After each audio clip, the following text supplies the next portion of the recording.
"You should have just taken the 30 grand, my treacherous ex-husband sneered, his heavy footsteps echoing down the basement stairs of my late father's fortified farmhouse. He and his billionaire boss had orchestrated my eviction, leaving my 6-year-old daughter and me homeless, assuming I'd be desperate enough to sell this worthless swamp for pennies. They had no idea it sat on a $100 million lithium vein. As David lunged into the dark room to steal the briefcase of cash, he didn't know my trembling hand was already hovering over the red federal lockdown button. He thought he was cornering a helpless single mother, but I was about to trap him in a steel vault and burn his corrupt empire to the ground. The ink on the divorce papers was barely dry, but the reality of Sarah Jenkins's new life had already settled like a concrete block on her chest. After 10 years of marriage, her ex-husband, David Mitchell, had managed to walk away with the house, the savings, and a new 24-year-old girlfriend. Sarah had walked away with primary custody of their daughter, Lily, a mountain of legal debt, and a frantic notice from her landlord that she had exactly 14 days to vacate her cramped Chicago rental due to missed payments. At 34, Sarah was entirely out of options. She sat on the bare hardwood floor of her living room, surrounded by cardboard boxes. It was past midnight. The only sound in the apartment was the rhythmic hum of the streetlights outside and the soft breathing of Lily, who was asleep on a deflated air mattress in the next room. Sarah pulled a battered plastic tote toward her. It was the last box she had to sort, the remnants of her late father's life. Thomas Jenkins had died suddenly of a massive heart attack just 6 months prior. He had been a quiet, hard-working man who spent 35 years working the graveyard shift at a sheet metal factory. He lived modestly, never taking vacations, wearing the same flannel shirts until the elbows gave out. When he passed, there was barely enough in his checking account to cover the cremation. With trembling hands, Sarah opened the tote. It smelled of stale old spice, peppermint wrappers, and old paper. Ensconced were his reading glasses, a few rusted pocket knives, a stack of crossword puzzles, and his most prized possession, a heavy gold-leafed King James Bible. Thomas was a devout man, though he rarely spoke of his faith aloud. Sarah picked up the Bible. The leather was soft, worn to a smooth sheen from decades of his rough, calloused hands gripping it. She ran her fingers over the faded gold lettering on the cover. A sudden, overwhelming wave of grief washed over her. She missed his steady presence. She missed the way he used to tell her that everything would work itself out. "I don't know how to fix this, Dad," she whispered into the empty room, tears finally spilling over her eyelashes. In her emotional state, her grip slipped. The heavy book tumbled from her hands and hit the hardwood floor with a loud, resounding crack. Sarah gasped, quickly kneeling to pick it up. The fall had split the old, fragile binding straight down the middle. But as she reached to press the loose pages back together, she noticed something strange. The thick leather spine of the book was hollowed out. Glued against the inner backing was a heavy, yellowed parchment envelope, folded tightly to fit the narrow space. Frowning, Sarah carefully peeled the envelope away from the dried glue. It felt heavy, substantial. Her heart to race. Why would a man who owned practically nothing hide something so carefully in his most sacred possession? She pried the envelope open. Inside was a thick, multi-page document stamped with the official seal of the state of Arkansas. Across the top, in bold, archaic typewriter font, it read, Warranty deed. Sarah blinked, rubbing her tired eyes, sure she was hallucinating from exhaustion. She read the text, her breath catching in her throat. This warranty deed, made this 14th day of October, 1982, by and between the grantor, Jacob Harrison, and the grantee, Thomas Jenkins. She scanned down the page to the property description. It detailed a massive parcel of land, 45 acres of timber and pasture in Benton County, Arkansas, complete with a residential farmhouse, 2 barns, and full mineral rights. The property was known as Blackwood Ridge. No, wait. The document referred to it as Oak Haven Farm. Sarah sat frozen. 45 acres? A farmhouse? Her father had lived in a cramped 2-bedroom apartment in South Side Chicago for as long as she could remember. He had never mentioned Arkansas. He had never mentioned owning land. Yet here it was, legally bound, notarized by a man named Richard Caldwell, and signed with her father's unmistakably sharp, angular signature. She turned to the last page. Attached by a rusted paperclip was a secondary document, a tax certificate showing that the property taxes had been paid in full consistently year after year through an anonymous blind trust up until the very month he died. Her mind raced. If this was real, it changed everything. She wasn't homeless. She wasn't destitute. She had a sprawling farm with a house. But a dark, unsettling question crept into the back of her mind. Why did he hide it? What could possibly compel a man to live in near poverty while sitting on a 45-acre estate in the Ozarks? And why did he take the secret to his grave? By 3 a.m., Sarah was frantically searching the internet on her cracked smartphone.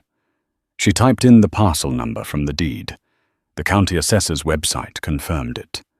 Oak Haven Farm was a real place, securely registered under Thomas Jenkins' name. Its estimated value was staggering, easily enough to pay off her legal debts from David, set up a college fund for Lily, and give them a completely fresh start. She didn't sleep that night. By sunrise, Sarah had made a decision. She wasn't going to wait for the landlord's eviction notice. She packed her rusty sedan with whatever clothes and essentials they had left, strapped a very confused Lily into her car seat, and headed south toward the Ozarks. She was going to claim her inheritance. But she had no idea that she was driving straight into a web of secrets that someone was willing to kill to keep buried. The drive from Chicago to Benton County, Arkansas, was a blur of highway lines, cheap truck stop coffee, and anxious anticipation. Lily slept through most of it, clutching her stuffed rabbit, oblivious to the fact that their entire lives hinged on a piece of yellowed paper folded in her mother's purse. When they finally crossed into Arkansas, the landscape shifted dramatically. Flat concrete gave way to rolling hills, dense ancient forests, and winding 2-lane roads that seemed to cut right through the mountains. By the time Sarah pulled into the small historic town square of Bentonville, it was late afternoon. Her first stop was the Benton County Clerk's office. She needed to verify the deed in person before driving out to the property. The clerk, a heavy-set woman named Martha with reading glasses perched on the end of her nose, looked up as Sarah approached the counter. "Can I help you, hon?" Martha asked, barely looking up from her paperwork. "Yes, I need to check the status of a property," Sarah said, her voice shaking slightly as she slid the old deed across the counter. "My father recently passed away, and I found this in his belongings." Martha took the deed, her eyes scanning the faded typewriter ink. As she read the name, Thomas Jenkins and the location of Oakhaven Farm, Martha's demeanor instantly shifted. The polite bureaucratic boredom vanished, replaced by a sudden rigid tension. She looked at Sarah, her eyes wide. "You're Thomas's daughter?" Martha whispered, glancing nervously toward the back of the office. "Yes." "Is there a problem with the deed?" Sarah asked, feeling a knot form in her stomach. Before Martha could answer, the door to the clerk's office swung open. In walked a tall, sharply dressed man in his late 50s. He wore a tailored suit that looked entirely out of place in the small-town government building. His hair was silver, slicked back, and his eyes were sharp, calculating, and cold. Martha immediately stiffened. "Mr. Caldwell," she said, her voice dropping an octave. Sarah froze. Caldwell. That was the name of the notary on the original 1982 deed. The man approached the counter, his eyes immediately locking onto the yellowed parchment resting under Martha's hand. A flash of recognition, and something much darker crossed his face. He turned his gaze to Sarah, plastering on a smooth, practiced smile. "Well, well, you must be Sarah," Richard Caldwell said, extending a manicured hand. "I'm Richard Caldwell. I was your father's local attorney down here for many years. We were deeply sorry to hear about his passing." Sarah cautiously shook his hand. It felt cold. "You knew my father?" "Briefly, yes. Mostly through correspondence regarding the property," Caldwell said smoothly. He tapped a finger against the deed. "I see you found the old Oakhaven parcel. It's a shame, really." "A shame?" Clear's throat. Sarah echoed, pulling the deed back toward her and sliding it into her purse. "The land?" Caldwell sighed, shaking his head. "Your father was a sentimental man. He bought that plot decades ago hoping to build a retirement home, but the soil is completely toxic. It's sitting on an old, undocumented chemical dump. It's a useless swamp. In fact, it's a massive liability. The county has been threatening to condemn it for years due to environmental hazards." Sarah stared at him. None of this made sense. The tax records showed it was heavily timbered pasture land, not a swamp. Caldwell leaned in closer, dropping his voice to a sympathetic, conspiratorial whisper. "Look, Sarah, I know you're going through a tough time. I know about the divorce in Chicago. I know about the financial strain."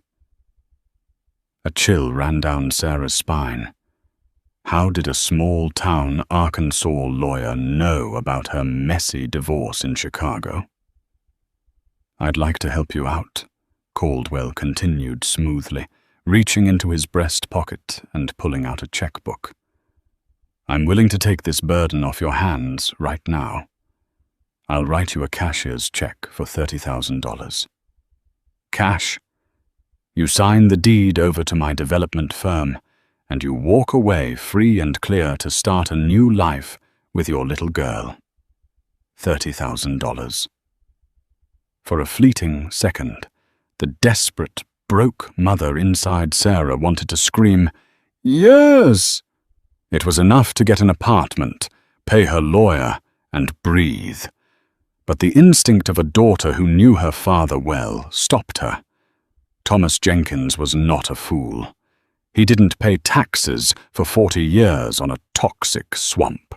And a shark like Richard Caldwell didn't offer $30,000 out of the goodness of his heart. "No, thank you," Sarah said firmly, stepping back. "I think I'm going to go see the farm for myself." Caldwell's friendly smile instantly dissolved. His jaw tightened, and his eyes grew hard. "That's private property, Miss Jenkins, and the roads out there are dangerous. I strongly advise you to take the money." "It's my property now," Sarah countered. Without waiting for a response, She grabbed Lily's hand and walked briskly out of the office, her heart pounding against her ribs. By the time she navigated the winding, unpaved logging roads up into the densely forested hills, the sun was beginning to set, casting long, eerie shadows through the pine trees. The GPS on her phone had lost signal miles ago, but she followed the archaic map attached to the deed. Finally, the dirt road dead-ended at a massive, rusted wrought-iron gate. Overgrown ivy choked the iron bars, but a heavy, brand-new master lock secured the chain. Someone had been here recently. Sarah grabbed a tire iron from her trunk. Adrenaline fueling her, she smashed it against the rusted chain until it snapped. She pushed the heavy gates open, the hinges screaming in protest, and drove the car through. A quarter-mile down the driveway, the trees broke, revealing Oakhaven Farm. Sarah gasped, slamming on the brakes. Caldwell had lied. It wasn't a swamp. It was breathtaking. A massive, beautiful Victorian-style farmhouse sat on a hill overlooking acres of pristine, emerald-green pasture.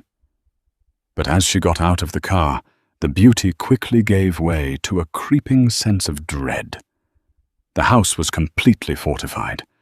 Every single ground-floor window was covered from the inside with thick steel plates. The front door wasn't wood.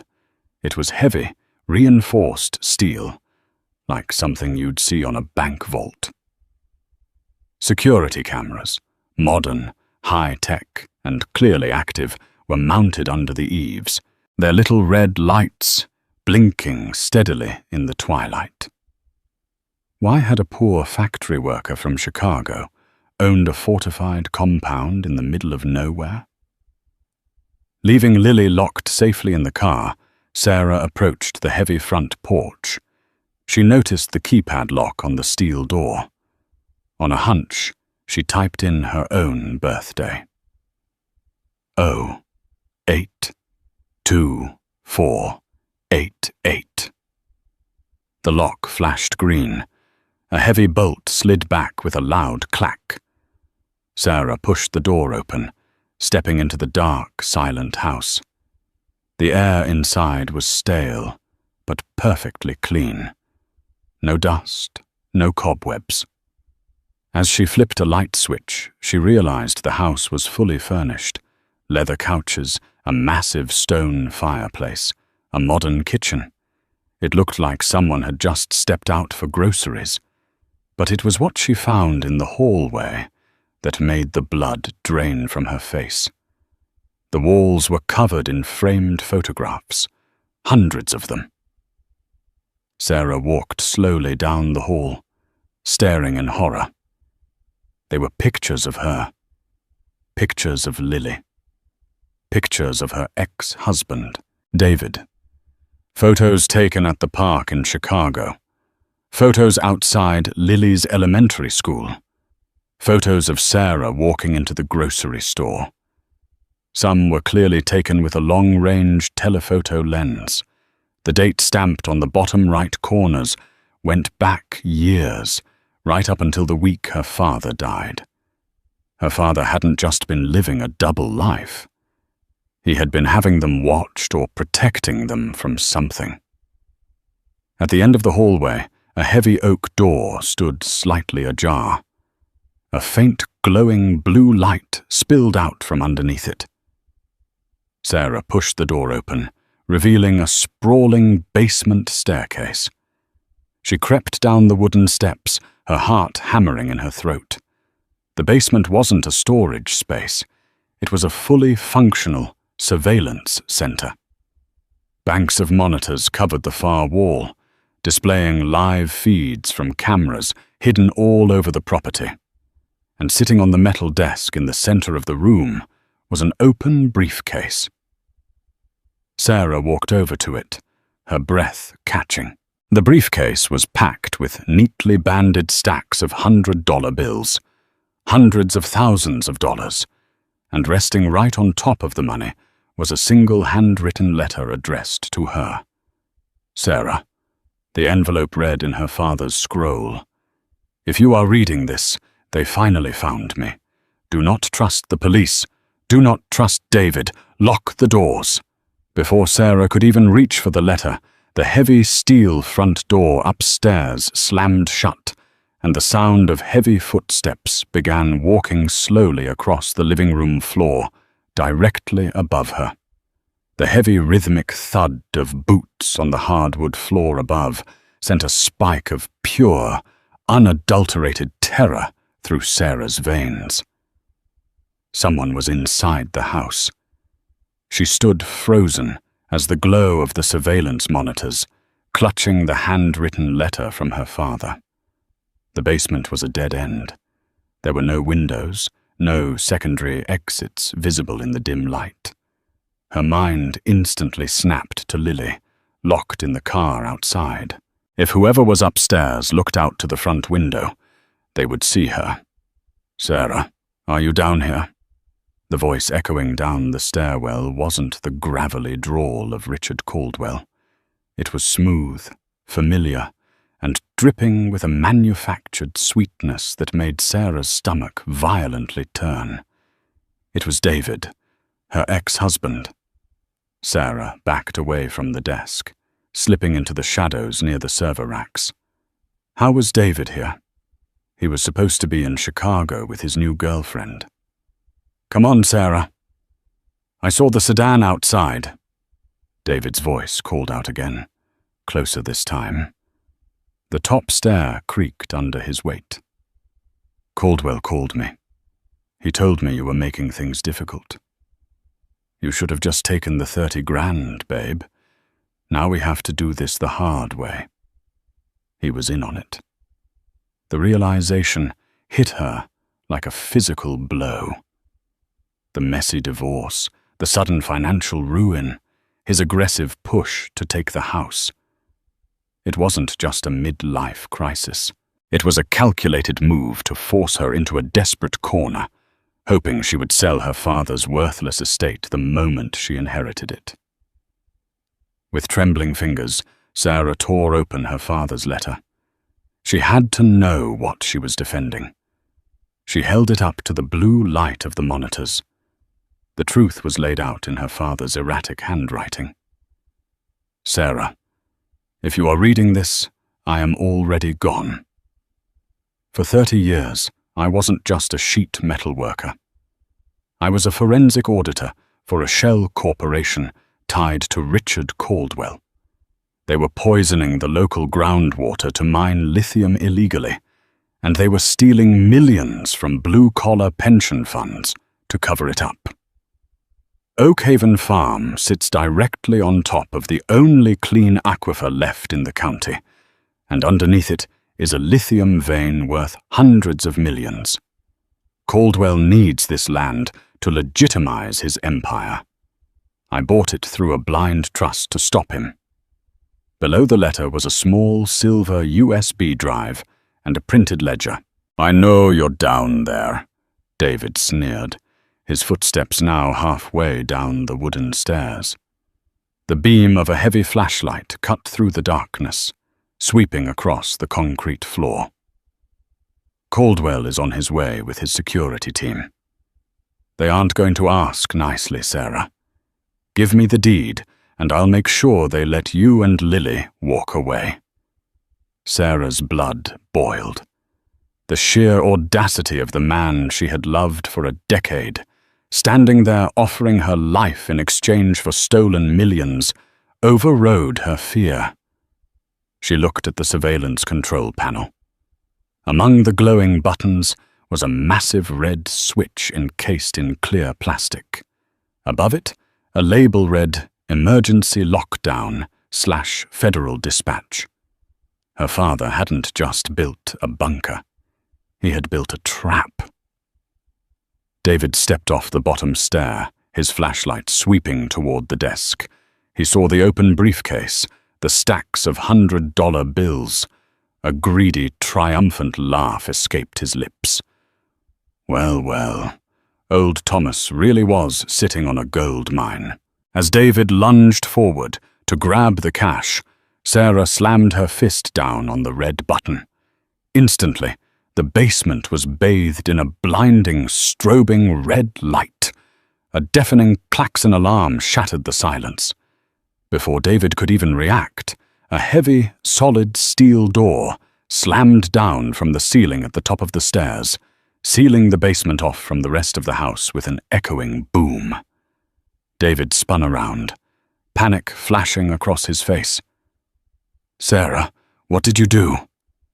"I'm keeping the house, David," Sarah said, her voice eerily calm, amplified by the acoustics of the concrete room. She grabbed the briefcase, the letter, and the USB drive. Behind the server racks, the red emergency lights illuminated something she hadn't seen before, a heavy, reinforced storm cellar door leading out to the back pasture. David lunged toward her, screaming obscenities, but Sarah was already moving. She shoved the heavy iron bolt on the cellar door, pushed it open to the cool night air, and sprinted up the earthen steps into the darkness, locking it securely behind her. Sarah burst through the heavy storm doors, stumbling into the frigid Ozark night. The blaring siren from the farmhouse was deafening, a shrieking mechanical wail that bounced off the surrounding mountain ridges. She clutched the heavy briefcase to her chest, her lungs burning as she sprinted across the overgrown pasture toward her rusted sedan. "Mommy!" Lily's terrified voice pierced through the glass as Sarah frantically wrenched the driver's side door open. The little girl was huddled in the back seat, her small hands clamped tightly over her ears. "I'm here, baby. Buckle up right now," Sarah yelled, throwing the briefcase packed with the recovered cash, her father's handwritten ledger, and the encrypted USB drive onto the passenger seat. This wasn't just a fortune. It was the ultimate weapon to tear down a corrupt empire. She jammed the keys into the ignition. The engine sputtered, then roared to life. She threw the car into reverse, tires spitting dirt and gravel as she desperately tried to maneuver around the horseshoe driveway.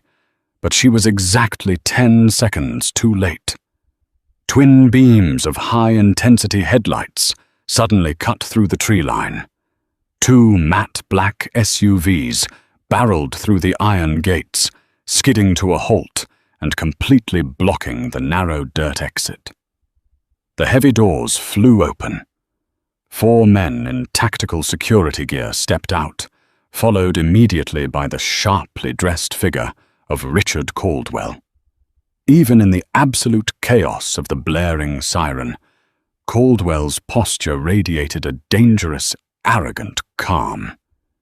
He casually buttoned his expensive suit jacket, motioning for his armed men to surround Sarah's sedan.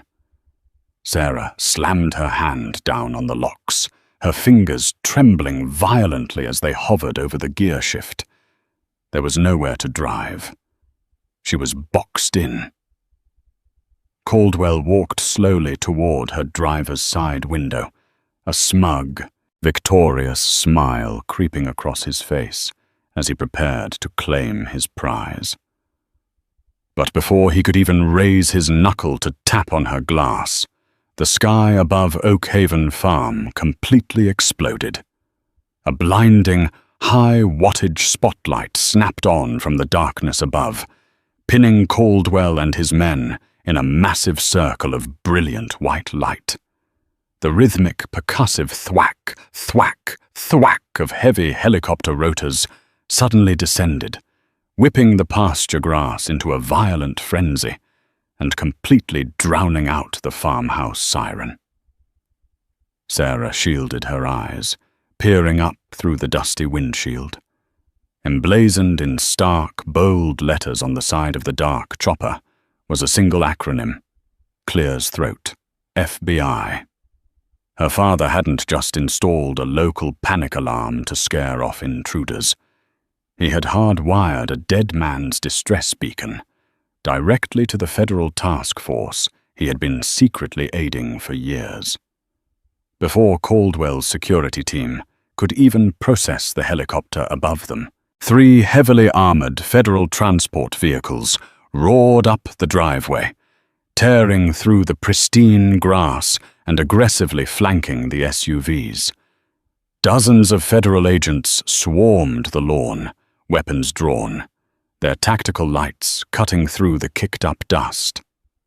"Federal agents, drop your weapons. Hands on your heads, right now!" A voice boomed over a digital megaphone. Sarah watched, completely breathless, as Caldwell's arrogant smirk vanished, replaced by sheer panic. An agent grabbed him by the collar, slamming him roughly against the hood of his own vehicle and wrenching his wrists behind his back into heavy steel cuffs. Moments later, the farmhouse's reinforced steel front door was breached from the inside. 2 agents emerged, dragging David by his arms. He was hyperventilating, his clothes covered in basement dust, his face pale with terror as he frantically babbled that he was just a concerned husband, that it was all a simple misunderstanding over a divorce settlement. When David's panicked, bloodshot eyes met Sarah's through the windshield, the realization of his absolute ruin washed over him. His pathetic excuses died instantly in his throat. A man in a dark windbreaker jogged over to Sarah's car, tapping gently on her window. She rolled it down, the cool night air rushing in. "Sarah Jenkins?" he asked, holding up a gold badge. "I'm Special Agent Reynolds. We've been monitoring this property's beacon for 6 months, waiting for Thomas to make contact. Your father was an incredible hero to this county. Are you and your daughter safe?"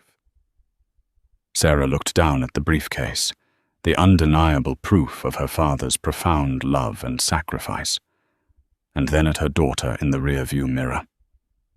Finally, she looked back at the beautiful, heavily fortified farmhouse that was now entirely hers.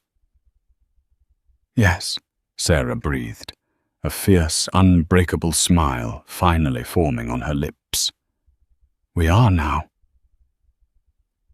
Sarah's nightmare didn't end in tragedy.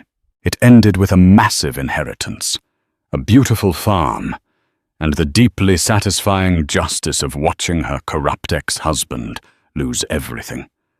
Sometimes the greatest treasures are fiercely guarded by those who love us most.